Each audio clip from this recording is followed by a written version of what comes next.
আসসালামু আলাইকুম বন্ধুরা, সবাই কেমন আছো? আশা করি সবাই ভালো আছো। বন্ধুরা, আজকে আমি আরও একটি নতুন রেসিপি নিয়ে চলে এসেছি। আর আজকে আমি একেবারে নতুন ধরনের একটা রেসিপি তৈরি করে দেখাবো। তোমরা চাইলে ইফতারিতে রাখতে পারো, আবার চাইলে বাচ্চাদের টিফিনেও রাখতে পারো। দারুণ মজার হয়ে থাকে এমনই একটা রেসিপি নিয়ে চলে এসেছি। একেবারে নরম তুলতুলে আর খেতে দারুণ হয়ে থাকে। অল্প উপকরণ হলেই এই রেসিপিটি বানিয়ে নেওয়া যাবে। চলো বন্ধুরা, কথা না বাড়িয়ে আমি মূল রেসিপিতে চলে যাচ্ছি। তার আগে বলছি, ভিডিওটি দেখার শুরুতে একটা লাইক দিয়ে সম্পূর্ণ ভিডিওটি দেখার চেষ্টা করো। আজকের রেসিপি তৈরি করার জন্য প্রথমে একটা মিক্সিং বোল নিয়েছি, তার সাথে নিয়ে নিচ্ছি 1.5 কাপ প্যাকেটের আটা। বন্ধুরা, তোমরা আটার পরিবর্তনে ময়দা নিয়ে নিতে পারো।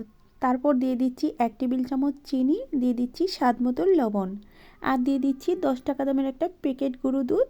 বন্ধুরা, এটা তোমরা বাদ দিতে পারো, তবে দিলে অনেকটা ভালো হবে। তারপর দিয়ে দিচ্ছি 1 টেবিল চামচ ইস্ট। এখন আমি সবগুলো শুকনো উপকরণ একটু হাত দিয়ে ভালোভাবে মিশিয়ে নিব। বন্ধুরা, এটা অবশ্যই ভালোভাবে মিশাতে হবে। তারপর আমি সুন্দর একটা ডো তৈরি করে নিব। তার জন্য এখানে আমি 1 গ্লাস গরম দুধ নিয়েছি। আর বন্ধুরা, এই ডোটা গলার সময় তোমরা যদি পানি দিয়ে গুলো, তবে পানিটাও গরম করে নিতে হবে। আর যদি দুধে গুলতে চাও তাহলে দুধটাকেও হালকা কুসুম গরম করে নিতে হবে। এতে করে ডোটা যখন আমরা রেস্টে রাখবো তখন কিন্তু অনেকটা ফুলে যাবে। বন্ধুরা দেখো, আমি এভাবে করে সুন্দর একটা ডো তৈরি করে নিব। তোমরা দেখে একটু বুঝে নেওয়ার চেষ্টা করো আমার ডোটা কীভাবে আমি তৈরি করে নিচ্ছি। যখন এ পর্যায়ে আসবে তখন আমি এখানে 1 টেবিল চামচ তেল দিয়ে দিচ্ছি। এটা হচ্ছে রান্নার রেগুলার তেল। বন্ধুরা, তোমরা তেলের পরিবর্তে এখানে ঘি দিতে পারো অথবা বাটারও দিয়ে দিতে পারো, এতে করেও কিন্তু অনেকটা সুন্দর হবে। তো সবার হাতের কাছে যখন তেল থাকে আমি তেলটাই দিয়ে দিচ্ছি। দেখো বন্ধুরা, আমার ডোটা রেডি হয়ে গিয়েছে। এখন আমি একটু উপর নিচ তেল লাগিয়ে তারপর এটা রেস্টে রেখে দিব 15 মিনিটের জন্য। বন্ধুরা, এটা রেস্টে রাখলে ডোটা অনেকটাই সেট হয়ে যাবে। তবে তোমরা চাইলে 5 মিনিট রেস্টে রেখেও এই নাস্তাটা তৈরি করে নিতে পারবে। এতে করেও কিন্তু অনেক সুন্দর একটা নাস্তা হয়ে যাবে। তো বন্ধুরা দেখো, এখন আমি একটা পলি কাগজ দিয়ে এটা ডেকে রাখবো। তোমরা চাইলে ফয়েল পেপার অথবা ঢাকনা দিয়েও ডেকে রাখতে পারো। তবে বন্ধুরা, এটা একটু গরম স্থানে রাখার চেষ্টা করবে, এতে করে ফুলবে ভালো। তো আমি একটা গরম পাতিলের উপর রেখে দিব। রেখে দিয়ে তারপর আমি ডেকে রাখবো। ডেকে রেখে তারপর আমি অন্য উপকরণগুলো অ্যাড করে নিব। বন্ধুরা, অবশ্যই এটা গরম জায়গায় রেখে দিও, তাহলে ফুলবে ভালো। এটা আমি সাইড করে রেখে দিচ্ছি। তারপর আমি চুলায় চলে আসলাম। চুলায় আমি আগে থেকে একটা ফ্রাই প্যান বসিয়ে রেখেছি, আর এখানে পর্যাপ্ত পরিমাণে তেল দিয়ে দিচ্ছি। দিয়ে দিচ্ছি 1 বাটি পেঁয়াজ কুচি। বন্ধুরা, আমি পেঁয়াজটাকে একটু হালকা মোটা সাইজে করে নিচ্ছি। বন্ধুরা, পেঁয়াজটা তেলে দেওয়ার পর 2 মিনিটের মতো এভাবে করে নেড়ে চেড়ে মিডিয়াম আঁচে ভেজে নিতে হবে। একেবারে শুকনো শুকনো করে ভেজে নেওয়া চলবে না, এটা কিন্তু একটু মোটা মোটা করে রাখতে হবে। তারপর দিয়ে দিচ্ছি কিছু লাল মরিচ আর সবুজ মরিচ কুচি। বন্ধুরা, তোমরা জালটাকে কমিয়ে বাড়িয়ে দিতে পারো। আমি এখানে আমার স্বাদ মতো দিয়ে দিচ্ছি। তারপর দিয়ে দিচ্ছি স্বাদ মতো লবণ।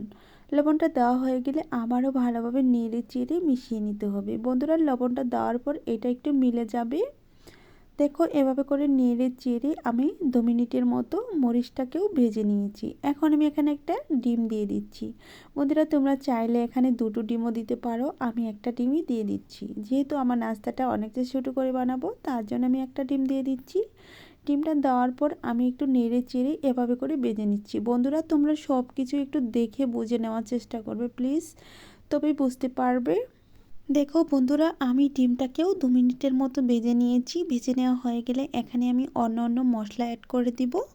প্রথমে 1 টেবিল চামচ ভাজা জিরার গুঁড়া দিয়ে দিব। দেখো বন্ধুরা, এই যে এখানে ভাজা জিরার গুঁড়ো দিয়ে দিতে হবে। আমি 1 টেবিল চামচ ভাজা জিরার গুঁড়ো দিয়ে দিচ্ছি। তারপর দিয়ে দিচ্ছি হালকা একটু মরিচ গুঁড়া, আর দিয়ে দিচ্ছি সামান্য পরিমাণে হলুদ গুঁড়ো। সবগুলো উপকরণ দিয়ে তারপর আমি আবারও 1 মিনিটের মতো ভেজে নিচ্ছি। বন্ধুরা, এটা একটু ভালোভাবে ভেজে নিতে হবে, যাতে করে কাঁচামরিচের গন্ধটা কাঁচা রয়ে না যায়। তো দেখো, আমার ভেজে নেওয়া হয়ে গেছে। সর্বশেষ আরও একটি উপকরণ আছে, সেটা অ্যাড করে দিতে হবে। সেটা হচ্ছে ধনিয়া পাতা কুচি। এখানে আমি 1 টেবিল চামচ ধনিয়া পাতা কুচি অ্যাড করে দিব। বন্ধুরা, তোমরা চাইলে এখানে 1 টেবিল চামচ চিনি দিয়ে দিতে পারো, তাহলে এই পুরটা কিন্তু অনেকটা মিষ্টি মিষ্টি লাগবে, তাহলে কিন্তু বাচ্চারা অনেক বেশি পছন্দ করবে। তো দেখো বন্ধুরা, গল্প করতে করতে আমার ভিতরের পুরটা কিন্তু রেডি হয়ে গিয়েছে। এখন আমি এটাকে নামিয়ে একটা প্লেটে তুলে নিব। তারপর আমি আটা গুলে রেখেছিলাম সেই আটার কাছে চলে যাচ্ছি। দেখো বন্ধুরা, আটাটা কিন্তু অনেকটা ফুলে দ্বিগুণ হয়ে গিয়েছে। একটু পলিটা তুলে দেখাচ্ছি। দেখো, এভাবে করে ডেকে রাখলে অনেকটা ফুলে যায় কিন্তু। তো এখন আমি যে ভিতরে বাতাসটা আছে সেটা আমি হাত দিয়ে চেপে চেপে বের করে দিচ্ছি। বন্ধুরা অবশ্যই বাতাসটা বের করে দেওয়ার চেষ্টা করবে। দেখো এখন একদমই দোকানে কেনা পাউরুটির মতো হয়ে গিয়েছে ফুলে। এখন আমি এটা একটা বোর্ডে তুলে নিচ্ছি। তারপর এখানে আবারও হাত দিয়ে ভালোভাবে মিশিয়ে নিতে হবে। বন্ধুরা এই কাজটা অবশ্যই একটু ভালোভাবে তৈরি করে নিতে হবে। দেখো বন্ধুরা, আমি এভাবে করে মিশিয়ে নিচ্ছি। তো যখন মিশানো হয়ে যাবে তখন আমি দুই হাতের মাঝ বরাবর রেখে এভাবে করে গোল করে নিচ্ছি। আজকে আমি এটা তেলে ভেজে দেখাবো না, আজকে আমি একটা ছিদ্রযুক্ত বোলের মধ্যে এই নাস্তাটা তৈরি করে দেখাবো। দেখো বন্ধুরা, আমি এরকম একটা জালি বোল নিয়েছি আর এই বোলের উপর একটা রুটির মতো করে ছড়িয়ে নিচ্ছি।